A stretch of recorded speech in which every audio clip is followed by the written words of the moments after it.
Peace, peace, peace.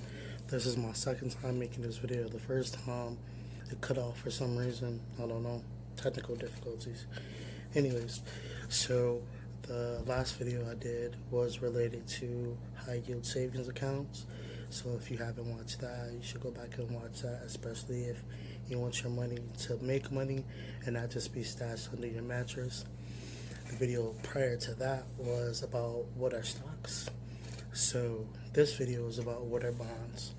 So for most people feel that bonds are a safer investment than stocks. It requires a little less risk because the person or the entity that you are loaning to is the government or companies that are, pretty secure.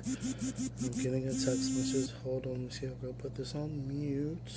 Okay, we should be good now.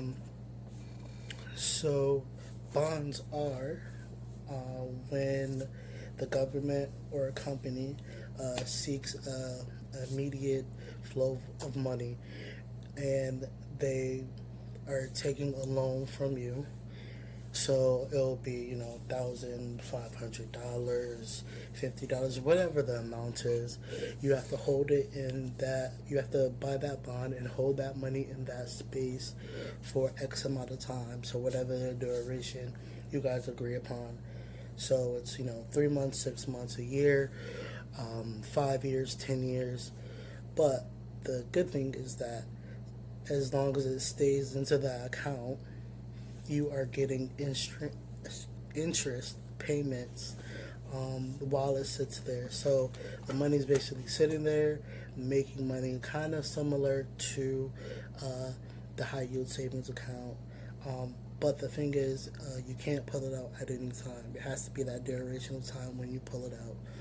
And so you'll, at the end of that time, you'll get your principal back with the interest you made by having your money sit there. So you're basically loaning the government money or the company money, which I think a lot of people feel is a safer investment because the government isn't really gonna go bankrupt. We'll see what happens. So that's what bonds are. You could buy bonds on the federal website, as well as some banks. A lot of the banks offer bonds as well. So those are where you can pick those up. Let me know in the comments what you prefer, if you rather invest in stocks or bonds, and why. Alright, until next time, peace.